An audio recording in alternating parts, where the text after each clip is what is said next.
Eh, Hoy vamos a empezar otro tema, es la gran apostasía de la iglesia. Pero antes de todo, un saludo a todos los católicos y a los no católicos. Bienvenidos a este canal. Estoy muy contenta de poder estar otra vez con todos ustedes y poder seguir compartiendo temas de la doctrina de Cristo, que es la doctrina católica, especialmente a los protestantes que no, a veces por ignorancia o porque, vamos a decir y ser honestos, por un poquito de soberbia, no quieren escuchar y no quieren aprender lo que es realmente la verdadera doctrina de Cristo. Hoy, como les digo, va a ser el tema la gran apostasía.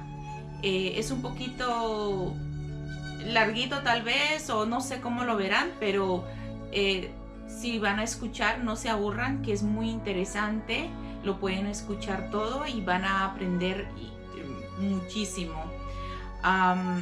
Pero antes de eso vamos a invocar al Espíritu Santo, porque sin Él no podemos aprender ni entender, porque Él es el quien nos abre el entendimiento. Y yo quiero que compartamos esta oración todos juntos, aunque no seas católico, porque el Espíritu trabaja en todos, en el corazón y en el pensamiento de todos. Y vamos a empezar esta oración en el nombre del Padre, del Hijo y del Espíritu Santo. Amén. Oh Santo y Divino Espíritu, destruye en mí toda pereza espiritual, toda duda, todo temor, toda flaqueza. Oh Santo y Divino Espíritu, llena en mí tu paz, tu alegría, tu gozo, tu conocimiento, tu sabiduría, y ábrenos el entendimiento. Oh Santo y Divino Espíritu, que siempre me acompañas, a ti sea la gloria, el honor, el poder y la adoración por los siglos de los siglos. Amén. Y comenzamos esta enseñanza en el nombre del Padre, del Hijo y del Espíritu Santo. Amén. Bueno, ahora vamos a empezar este compartir y quiero empezar con este tema porque es muy bueno, muy importante, y también saber qué consecuencias nos puede traer ser apóstata.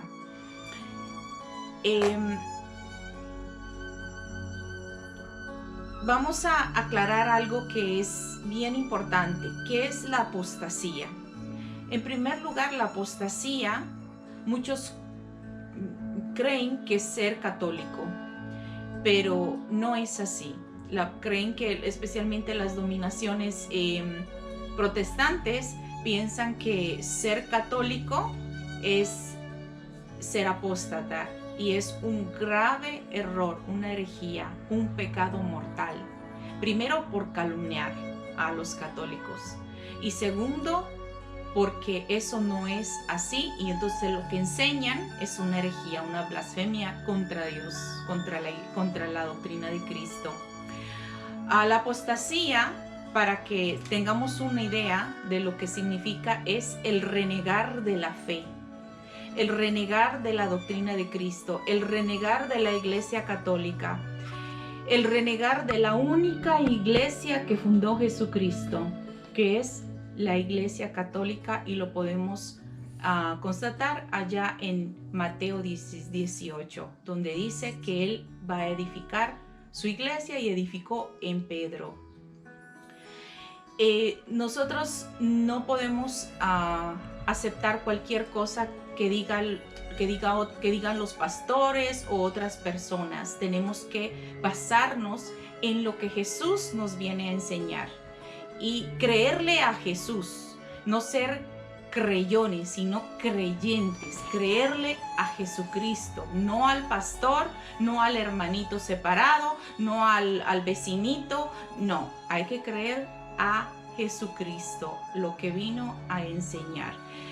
La apostasía, repito y recalco, es un pecado mortal, que si por alguna casualidad nos pasa algo y perdemos la vida siendo apóstatas, vamos a irnos. No es una forma de juzgar, pero si leemos la Biblia y vemos las consecuencias de la apostasía, es la excomulgación de la Iglesia Católica. Eso es lo que es la apostasía, excomulgarnos nosotros mismos por nuestra propia voluntad de la Iglesia Católica, que es la doctrina de Cristo. Que la Iglesia, la Madre Iglesia Católica enseña la doctrina de Cristo. Entonces, al salirnos de la Iglesia Católica, estamos siendo apóstatas y llevando un pecado mortal que nos puede llevar a la condenación, incluso al infierno. Entonces, tenemos que tener mucho cuidado con lo que vamos a creer, con lo que vamos a aceptar en nuestra fe. Y no sé si alguna vez han escuchado, bueno, por lo menos yo lo he escuchado en todos los protestantes que he conversado. Dice, cuando yo era católico, yo fumaba, yo me drogaba, yo pegaba a mi esposa, yo la engañaba. Bueno, yo. Y ahora que ya estoy, que encontré la verdadera fe, he cambiado. Eso no es verdad. Porque nosotros podemos dejar el alcohol, las drogas, el pegarle a la mujer, el traicionar, estando en cualquier iglesia, en cualquier secta, y especialmente en la católica. O sea, eso no es una excusa para ir en contra de la doctrina de Cristo y llegar a ser un apóstata. Bueno, ahora vamos a empezar este tema habiendo aclarado lo que es la apostasía. Vamos a empezar con este tema porque todas las denominaciones protestantes que se han separado, que se han alejado, han renegado de la fe y se mantienen apartadas de la Iglesia Católica, justifican su existencia así. Es para mí, pues, el punto de partida, la cuestión, como dicen, o como decía el célebre Chesterton, la cosa. Y es que si bien hay notables diferencias entre estas denominaciones, todas sin excepción han abrazado la hipótesis de que la iglesia se fue corrompiendo paulatinamente cuando tradiciones humanas y falsas fueron infiltrándose en la iglesia cristiana, al punto de desplazar las verdades de fe contenidas en la Santa Escritura. Es en esta situación donde Dios decide renovar la iglesia, refundándola en una nueva iglesia, grupo u organización, que sí es capaz de mantenerse fiel a la verdad. Y cada uno está convencido de pertenecer a ese grupo. Algunos de los nombres que toman para sí mismos son muy sugerentes. La iglesia por ejemplo, la iglesia de Jesucristo de los santos de los últimos días, que son los mormones. La verdadera iglesia de Jesucristo. Otros no lo son tanto, como por ejemplo los luteranos, metodistas, presbiterianos, pentecostales, adventistas, testigos de Jehová, evangélicos, etc. Pero lo cierto es que todos, sin excepción, creen ser una reforma y renovación del cristianismo auténtico y la nueva y verdadera iglesia de Jesucristo. Todos ellos creen eso. Ellos no creen ser cismáticos o apóstatas, porque su fundador ha salido de la iglesia católica o de algún otro grupo salido de ella, sino se creen reformadores.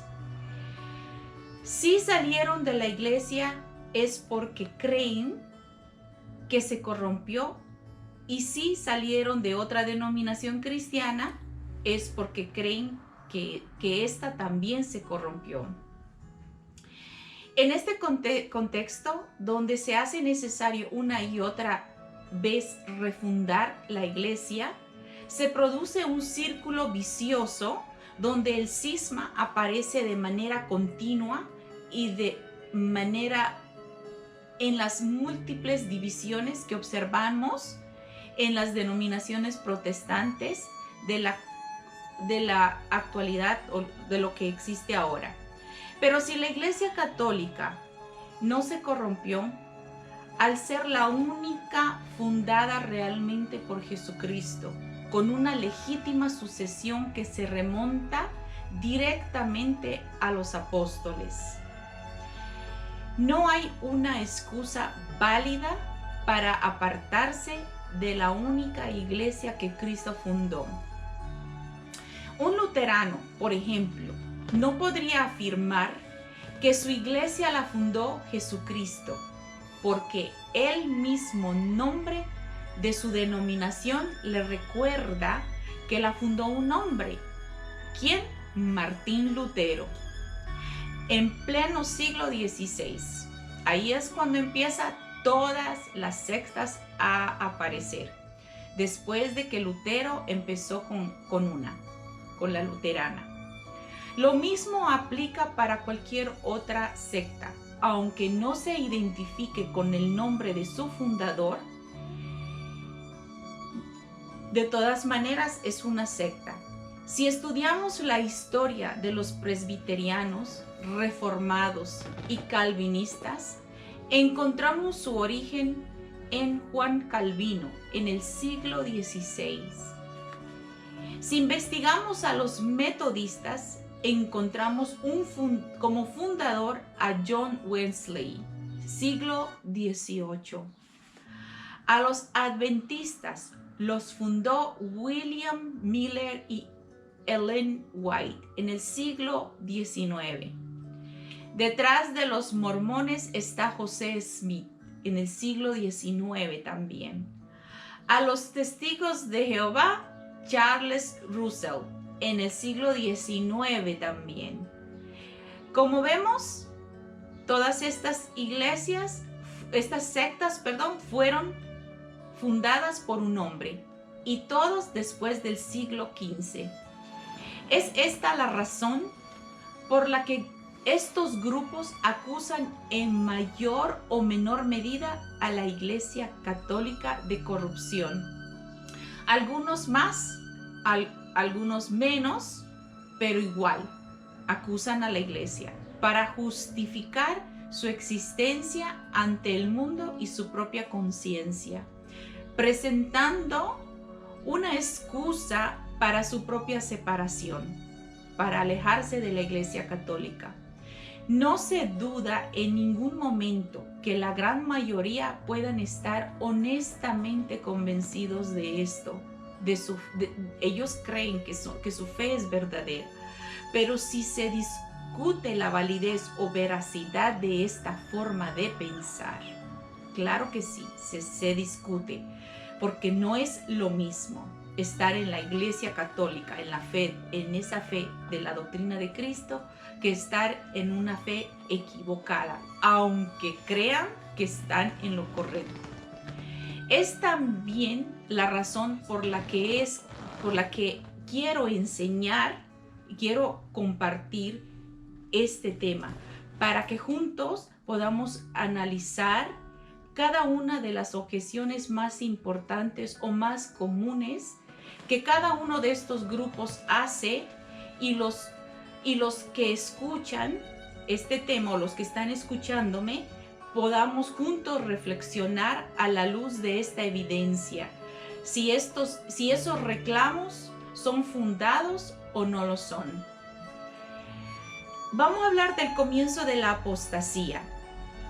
Llama también la atención que aunque todas estas denominaciones están de acuerdo en que ocurrió una apostasía, no se ponen de acuerdo exactamente en qué momento comenzó. La gran mayoría son partidarios de ubicarla cuando el emperador romano Constantino el Grande concedió libertad de culto a los cristianos en el Edicto de Milán en el año 313 después de Cristo. Otros más osados señalan una fecha mucho más temprana, llegando incluso a ubicar su comienzo con la muerte del último apóstol, Juan. También hay diferencias en lo que ellos consideran apostasía. Para los adventistas, por ejemplo, la apostasía comienza cuando la iglesia deja de guardar el sábado como el día del Señor y lo sustituye por el domingo. ¿Qué herejía más grande en pensar así? Para los testigos de Jehová comienza en el momento al abrazar doctrinas como la divinidad de Cristo y la Trinidad. Para los protestantes más tradicionales, el argumento suele ser que la iglesia olvidó que la salvación es solo por fe, como Lutero lo dice o lo dijo, y aceptó la herejía pelagiana.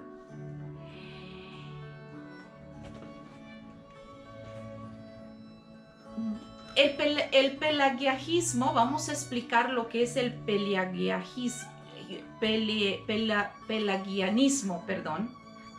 es una palabra muy complicada de pronunciar.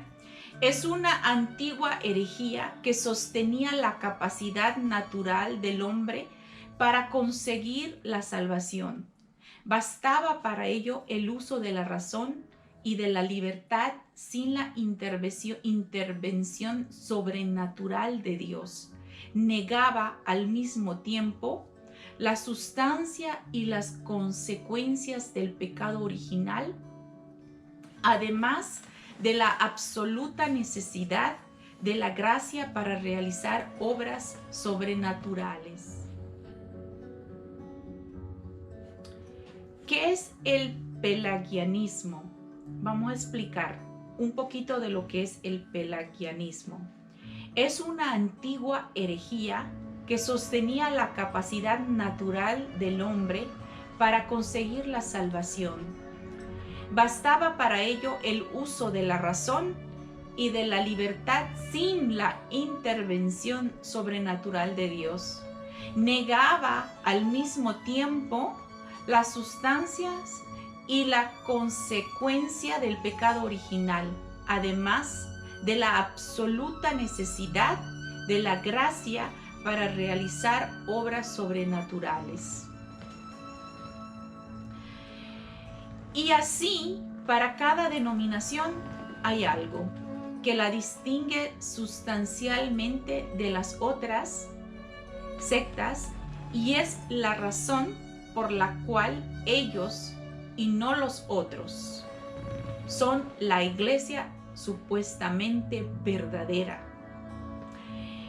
Encuentran también una excusa en las típicas menciones a la Inquisición, las cruzadas y la vida corrupta de algunos miembros del clero católico.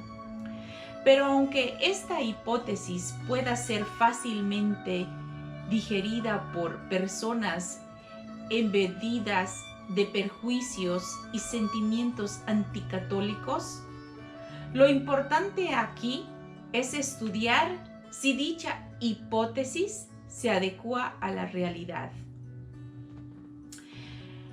Una hipótesis en conflicto con la escritura. Vamos a ver, por ejemplo, las puertas del infierno no prevalecen contra la iglesia, que es columna y fundamento de la verdad. Muchos de los que sabemos de Jesús lo sabemos por medio del testimonio de la Escritura. Y es precisamente por ella que vemos a Jesús profetizando una y otra vez acontecimientos que iban a ocurrir.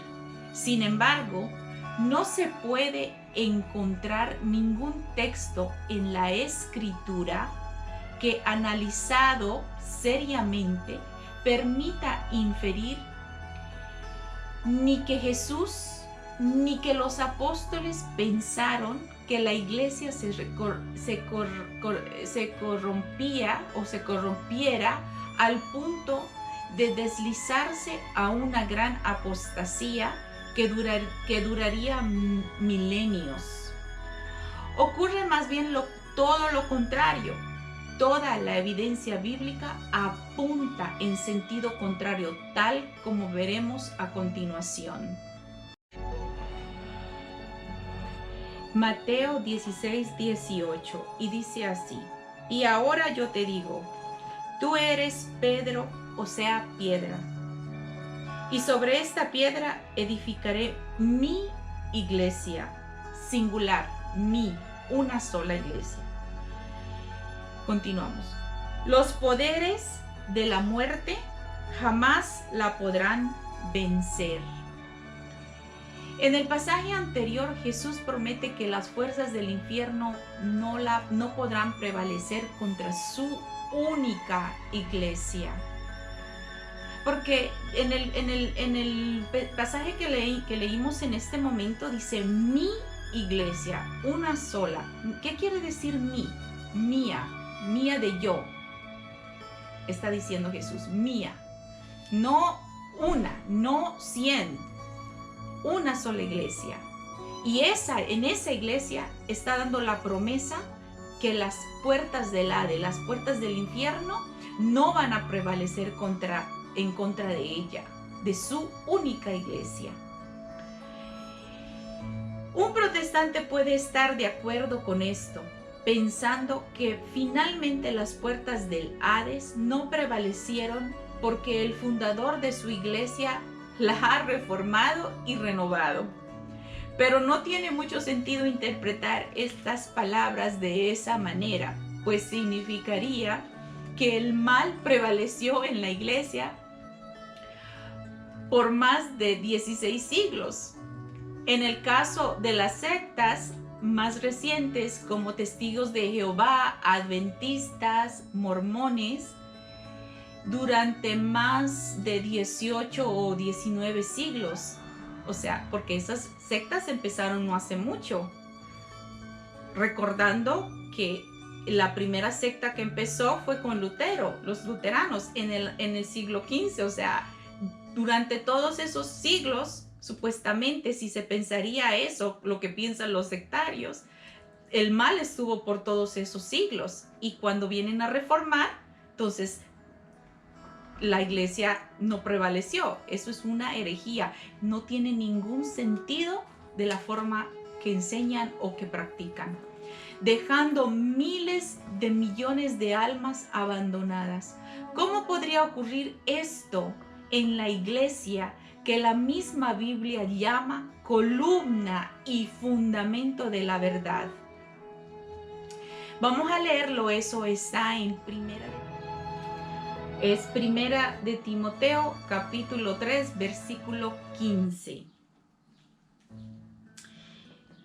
Y dice así: pero si me demoro, para que sepas cómo debes portarte en la casa de Dios, que es la iglesia del Dios vivo.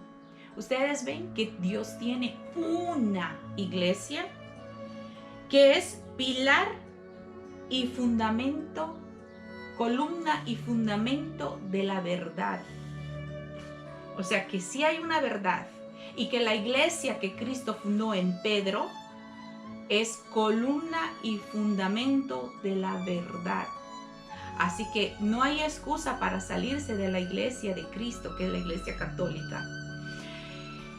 No resulta convincente pensar que Cristo, que prometió estar con su iglesia todos los días hasta el fin del mundo, permitió que la apostasía prevaleciera durante todos esos siglos en perjuicio de todas las personas que vivieron durante esa época. Como dicen, la ignorancia es atrevida. Esto implica creer que Jesús y sus apóstoles eran una especie de incompetentes que fundaron una iglesia que se apresuró a corromperse al momento de su partida. En la Escritura, sin embargo, encontramos algo muy distinto. Es Jesús mismo quien ora para que la fe de Pedro, a quien entrega las llaves del reino de los cielos, no desfallezca. Y se lo entrega ahí en Mateo 16:18. A ti te daré las llaves, y lo que ates en la tierra quedará atado en el cielo, y lo que desates en la tierra quedará desatado en el cielo. A él le dio toda autoridad, a Pedro, en quien edificó su iglesia, su única iglesia católica. Y vamos a ver en Lucas capítulo 22.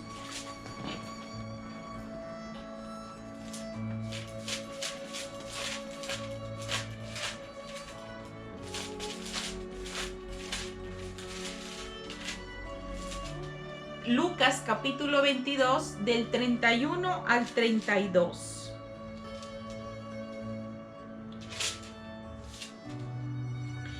Y dice: Simón, Simón, mira que Satanás ha pedido permiso para sacudirlos a ustedes como trigo que se limpia.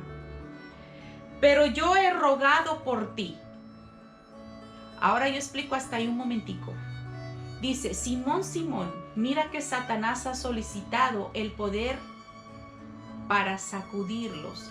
Sacudirlos significa en plural, a todos, a los 12 apóstoles.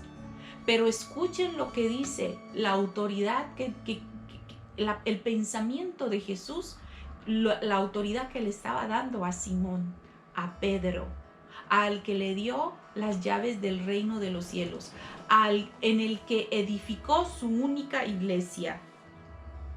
Dice: pero yo he rogado por ti para que tu fe no se venga abajo. Y tú, no le dice a todos, a Pedro, y tú,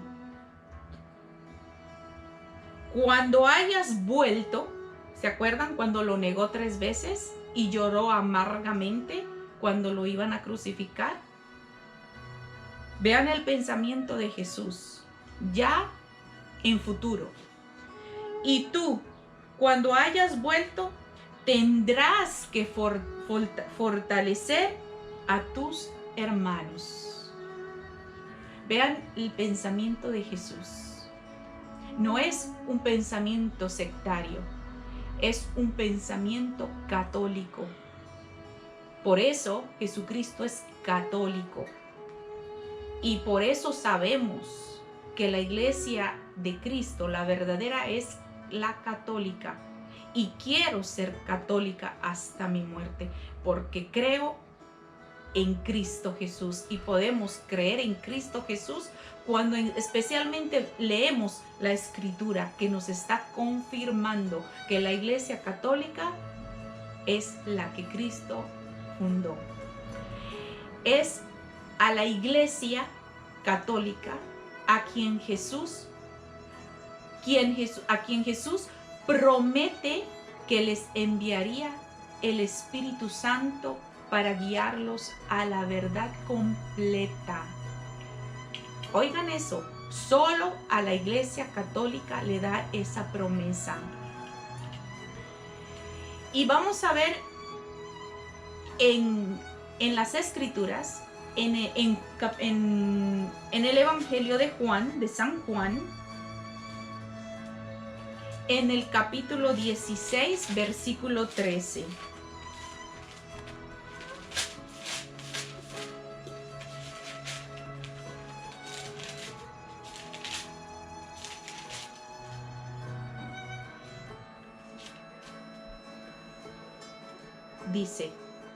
Dice así: y cuando venga el Espíritu de la verdad, los guiará en todos los caminos de la verdad completa. Pues no hablará por su cuenta, sino que hablará lo que oiga, y os anunciará lo que ha de venir. Escuchen eso. Dios promete el Espíritu Santo a la única iglesia que Él fundó, para que el Espíritu Santo guíe a esa iglesia a los caminos de la verdad. O sea que sí hay una verdad, pero protestante, sectario. ¿A qué verdad tú estás siguiendo? Porque solo hay una. Según tú tienes la verdad. Pero ¿estás seguro que estás siguiendo la verdad de Jesucristo? Porque de acuerdo a todo lo que estamos leyendo y a los pasajes que estamos compartiendo, yo estoy segurísima que tú estás equivocado y estás siguiendo la mentira y no la verdad de Cristo. Porque habíamos dicho que en 1 de Timoteo 3:15 tenemos que saber cómo comportarnos en la iglesia del Dios vivo, que es columna y fundamento, la iglesia de la verdad. Entonces, ¿estás seguro? ¿Estás completamente seguro, sectario, que a qué verdad estás siguiendo? Yo, siendo tú, me cuestionaría e investigaría, porque estás grave si no lo haces. Pobre guía sería aquella que solo duraría hasta que el último apóstol muriese. Y no es sensato creer que el Espíritu Santo no pudo lograr su cometido por más de 16 siglos, o sea, 1600 años, hasta la venida de un supuesto hombre llamado Martín Lutero o un Juan Calvino, un sectario Juan Calvino, por no mencionar líderes de sectas más recientes como Charles Russell, Elaine White o José Smith, etcétera, etcétera. Si esto fuese así, en vano Jesús mandó a la iglesia a bautizar a todas las naciones y a enseñarles a guardar todo lo que Él les enseñó, pues hubiese sabido que les permitirían predicando una falsa doctrina. Allá en Mateo 28, vamos a leerlo allá en Mateo capítulo 28, versículo del 19 al 20, nos dice: Jesús se acercó y les habló así: me ha sido dada toda autoridad en el cielo y en la tierra. ¿Qué quiere decir eso? Que Él tiene toda la autoridad en el cielo y en la tierra, y puede Él hacer lo que se le da la gana. Él es Dios y Él tiene toda la autoridad. Nadie, absolutamente nadie, incluyendo los católicos, pueden ir en contra de lo que Cristo va a dejarnos saber aquí de lo que Cristo nos está enseñando en estos versículos. Nadie. Y dice en el 19, vayan pues y hagan que todos los pueblos sean mis discípulos, bautizándolos en el nombre del Padre y del Hijo y del Espíritu Santo, y enséñenles a cumplir todo lo que yo les he encomendado a ustedes. Yo estoy con ustedes todos. Oigan bien, oigan, escuchen. Yo estoy con ustedes todos los días hasta el fin de la historia. ¿Oyeron? Entonces, todos esos falsos argumentos que ellos dan acerca de que la Iglesia Católica es la apóstata, aquí nos está dejando saber Jesucristo que Él va a estar con los apóstatas, o sea, con la Iglesia Católica, según los protestantes, hasta el fin del mundo, hasta el fin de los tiempos. Por eso yo vuelvo y repito, la ignorancia es atrevida. Por eso, para no ser atrevidos y decir una barbaridad, hay que estudiar, hay que escudriñar las Escrituras y hay que abrir el corazón para que el Espíritu Santo nos dé la verdad, nos abra el entendimiento. No es nomás repetir como un periquito o como un loro, como lo suelen hacer los sectarios, porque el pastor dijo, porque el pastor me enseñó, porque mi pastor es estudiado en una universidad, ya creyeron. No, Señor. ¿Qué importa que haya estudiado en una universidad y se haya quemado los ojos o las pestañas, como dicen los sectarios, si traen una herejía, si traen una mentira? Entonces no podemos creer o aceptar una mentira por las apariencias, porque mi pastor ha estudiado 8 años, 10 años y se ha quemado las pestañas. No, Señor, porque aquí Dios, Jesucristo, que es Dios y que tiene toda la autoridad en el cielo y en la tierra, dio la autoridad a un hombre. A ti te doy las llaves. Y a él le dio la autoridad, a Pedro. Y en él instituyó su única iglesia, la Iglesia Católica, a quien le dio el Espíritu Santo para que sea la madre iglesia quien enseñe como maestra de la doctrina de Cristo a sus discípulos. Y aquí está el mandato que Jesucristo nos ha dejado. Y nadie, le vuelvo a repetir, nadie puede ir en contra de ese mandato.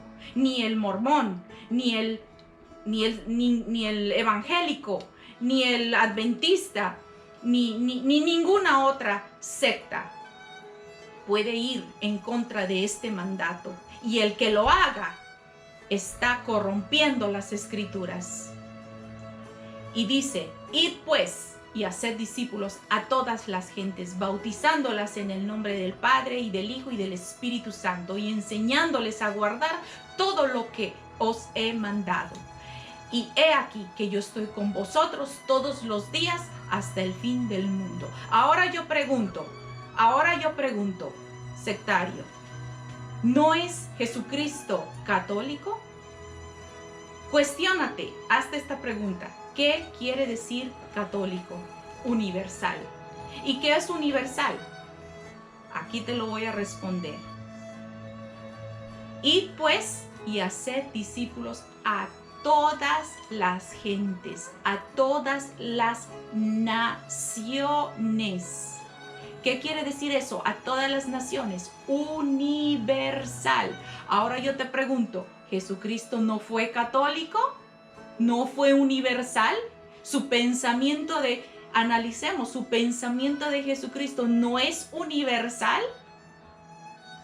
¿Acaso Él no dice Él mismo este mandato? vayan y hagan discípulos a todas las naciones, sean chinos, sean árabes, sean asiáticos, sean europeos, sean americanos. ¿No es universal ese mandato? Por eso se llama la iglesia de Jesucristo católica. Ya tienes esa respuesta.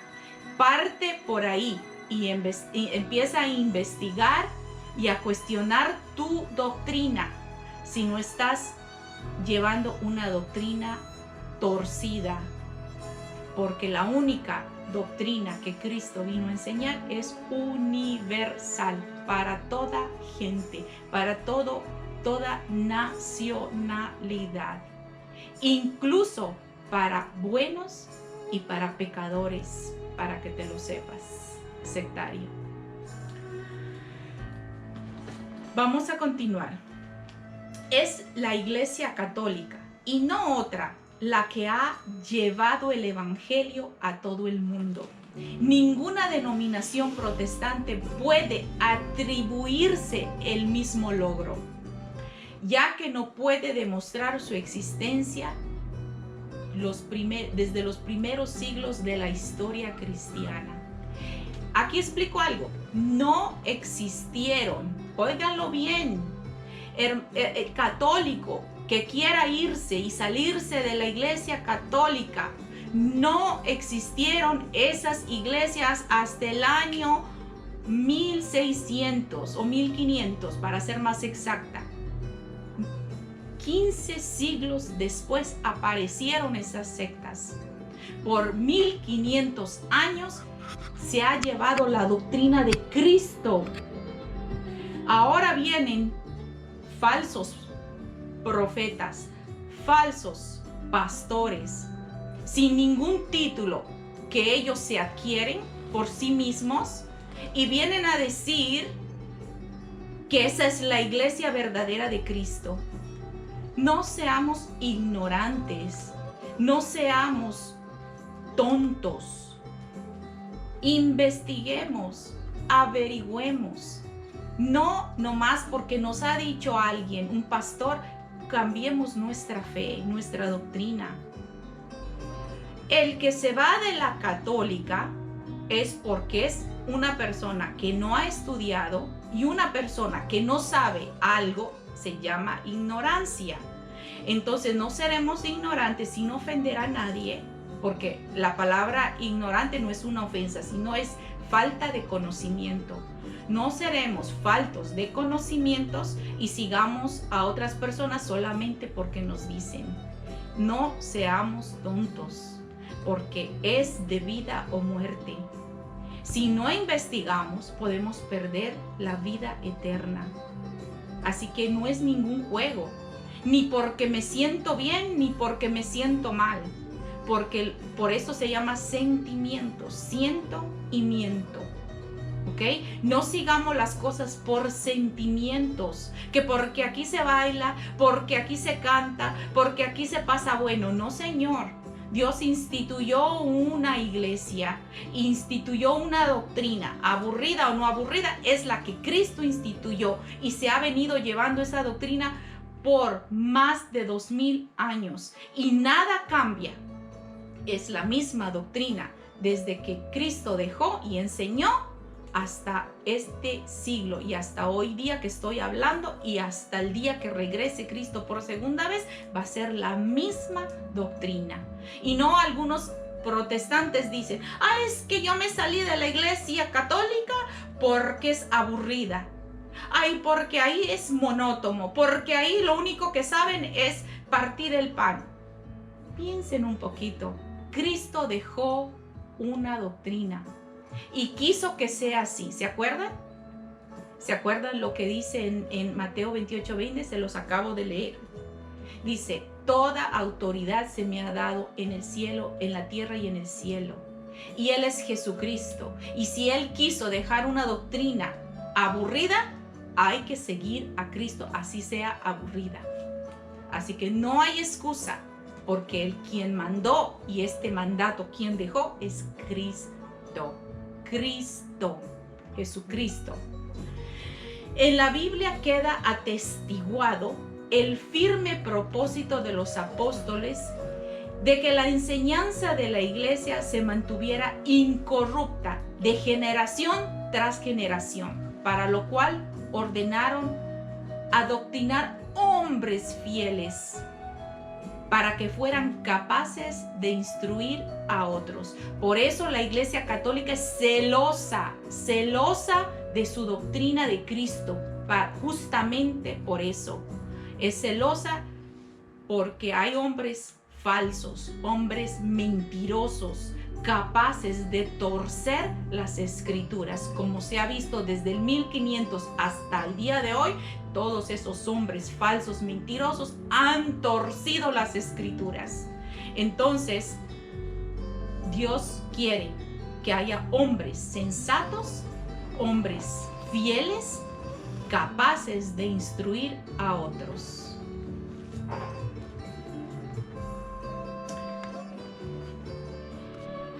Vamos a ir ahora a las escrituras y vamos a ir a segunda de Timoteo, capítulo 2, versículo del 1 al 2. Y dice: en cuanto a ti, hijo, que tu fuerza sea la gracia que tienes en Cristo Jesús. Cuanto has aprendido de mí, confirmado, oigan esto, confirmado por numerosos testigos, confíalo a personas que merezcan confianza y que puedan instruir después a otros. Ustedes ven aquí, hermanos, que especialmente a los hermanos católicos, porque yo sé que hay católicos que dicen, bueno, ya de los sectarios podemos comprender lo que reniegan de la fe, pero un católico, eso sí que es extremo. Pero yo escuché a católicos diciendo de que la Iglesia Católica ocultó la Biblia, que porque tenía cosas que ocultar a la gente, que no quería que no quieren que se supiera nada, había cosas ocultas, bueno, un montón de historias. En cierta parte se puede decir que es verdad que la Iglesia Católica no dejaba que nadie tocara la Biblia, justamente por esa razón, la que voy a explicar ahora. Lo que dice acá, que se dé a personas confiables que puedan continuar con la evangelización a otras personas. ¿Qué pasa? ¿Por qué la Iglesia Católica ocultaba? No es que ocultaba, sino lo tenía resguardada la Biblia, justamente para que falsos profetas, falsos pastores no corrompieran las escrituras como hoy en día lo han corrompido. Que hay la Biblia mormona, que hay la Biblia evangélica, la Reina Valera, que tiene 7 libros menos, que hay la Biblia de Testigos de Jehová, que no sé qué, que de los adventistas, que bla bla bla bla bla bla bla. Ya hay como 50,000 tipos de Biblias. Justamente por esa razón, la Iglesia Católica tenía celos de la doctrina de Cristo, tenía celos de que otra persona destruyera con sus mentiras y sus falsas acusaciones a la doctrina de Cristo. Y hay personas que van en contra de la doctrina de Cristo y lo han plasmado en libros, esa mentira, esa falsedad, esas herejías. Entonces, por eso mismo, la iglesia era celosa. Valga la redundancia, valga aclarar eso. Ahora, también en la iglesia hay malos cristianos, sí, hay malos cristianos dentro de la iglesia.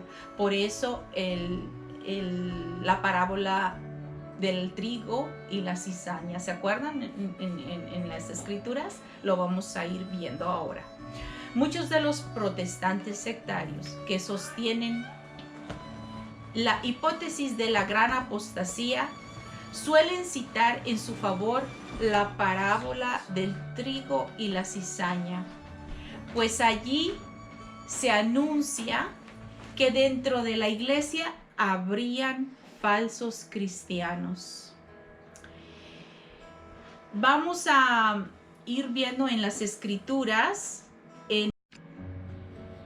Vamos a leer San Mateo, capítulo 13, versículo del 24 en adelante hasta el 30, ¿ok?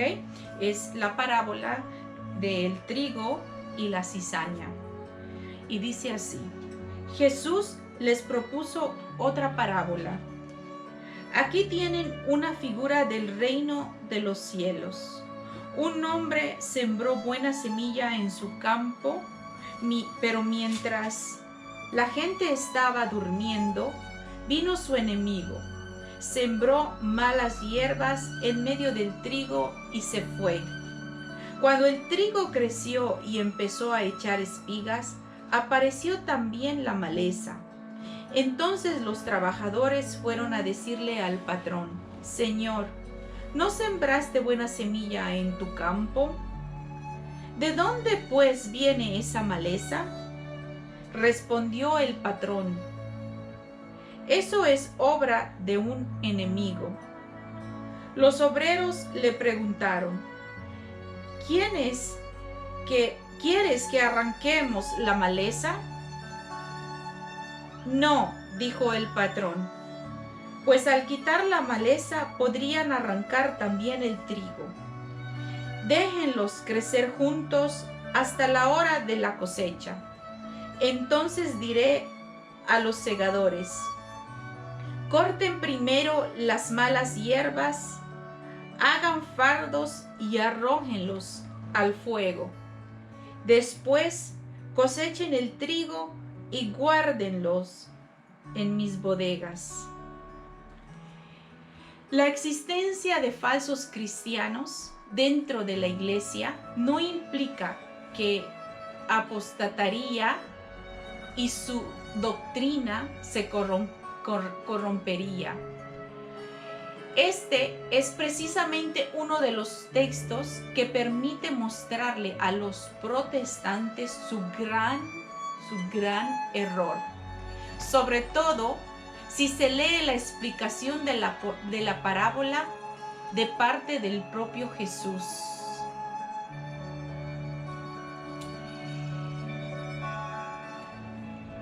Vamos a leer Mateo capítulo 13 del versículo 36 al 43 y dice así: Después Jesús despidió a la gente y se fue a casa. Los discípulos se le acercaron y le dijeron: explícanos la parábola de las malas hierbas sembradas en el campo.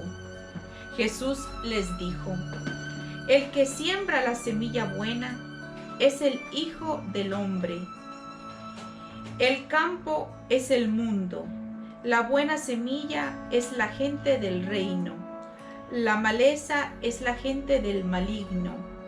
El enemigo que la siembra es el diablo. La cosecha es el fin del mundo.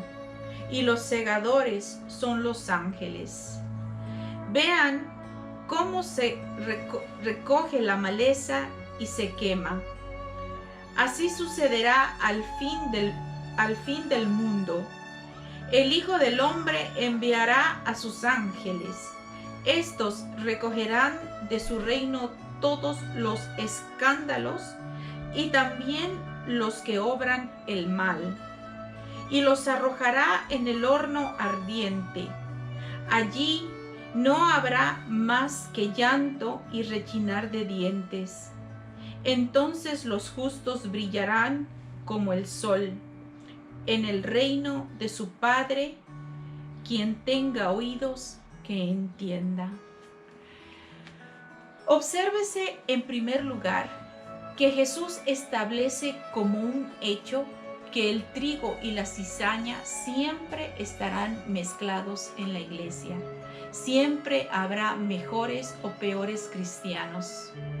En segundo lugar, es que esto no es excusa para salir de la iglesia y pretender fundar una nueva iglesia o secta. Pues cuando pregunta uno de los siervos si debe recoger la cizaña, el Señor contesta que las dejen crecer juntitas. No sea que al arrancar la cizaña, arranquen también el trigo.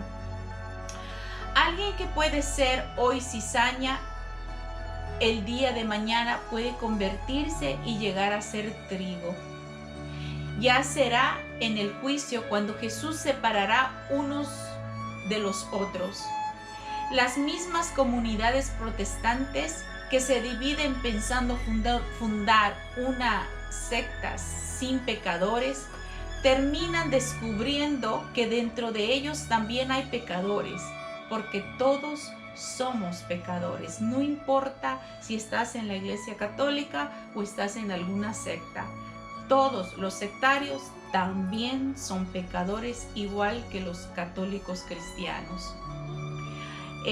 Bueno, como este tema es bastante largo y la apostasía en realidad afecta en muchos tópicos, vamos a dejar acá este tema y vamos a continuar en la segunda parte. Y así pues no nos cansamos y volvemos a repetir en casita todo esto, porque es bastante lo que hemos explicado hoy. Vamos a repetirlo, vamos a meditarlo, vamos a abrir nuestras Biblias, vamos a comparar nuestra doctrina. Y si son protestantes, comparen su doctrina con lo que hemos estudiado acá hoy. Y mediten a ver si están en la doctrina correcta o si son apóstatas. Como les había dicho al principio, el que reniega de la fe, el que reniega de la doctrina de Cristo es un apóstata. Así que cuestiónense si están renegando en contra de la doctrina de Cristo, en contra de su fe. De todas maneras, vamos a continuar con este tema más adelante y pues ya llegamos al fin de este espacio. Estoy muy contenta que pueda compartir esto con ustedes y pues lo poquito que el Señor nos regala, dice el Señor que tenemos que compartirlo, tenemos que evangelizar. Ese es nuestro deber como discípulos, es el mandato de Cristo. Llevar el evangelio a toda criatura, a todas las naciones. Y por eso lo digo y con mucho orgullo, pero un orgullo de la buena, que me encanta llamarme católica, porque así como Cristo es católico, yo soy católica y quiero evangelizar a todas las naciones. Por eso mediante este canal podemos llegar al mundo entero. Y pues la persona que tenga tiempo y que quiera aprender, ahí estamos para poder enseñarles. Y pues muchas gracias por su tiempo. Recuerden que los quiero mucho, a todos mis oyentes, a todas las personas que me siguen. Muchas gracias por darle like, muchas gracias por suscribirse en mi canal. Y vamos a tratar de hacer muchísimos más temas en cuanto podamos, y no se olviden de suscribirse y también de preguntar o cualquier duda o cualquier otro tema que estén interesados y que quieran que se comparta, pues me escriben. Abajo está el correo electrónico. Y pues muchas gracias por su tiempo. Denle un like, el dedito, acuérdense que eso nos ayuda muchísimo, no solamente para que este canal se mantenga, sino también para que pueda llegar al mundo entero. Y quiero aclarar algo que ustedes pueden verificar: nosotros no cobramos un centavo de este trabajo, porque es un trabajo para servirle a la humanidad, y también servimos como soldados de Cristo. Entonces no piensen que porque le den la manito o el dedito, piensan que nosotros estamos recaudando fondos o recaudando dinero. No, eso es simplemente una aclaración, que aquí no se cobra un centavo, y lo pueden corroborar si alguien sabe entrar en YouTube y ver la manera como recaudan dinero otras personas. Pues nosotros no, y por eso verán que en nuestros temas no hay propagandas, justamente por eso, porque nosotros no tenemos ningún interés de lucro. Solamente el interés que tenemos es de llevar el evangelio y cumplir como soldados de Cristo el mandato de Cristo, ¿ok? De todas maneras, no se olviden de darle un like. Si no les gustó también, no importa, cualquier cosa nos ayuda. Bueno, muchísimas gracias y hasta la próxima. Bye.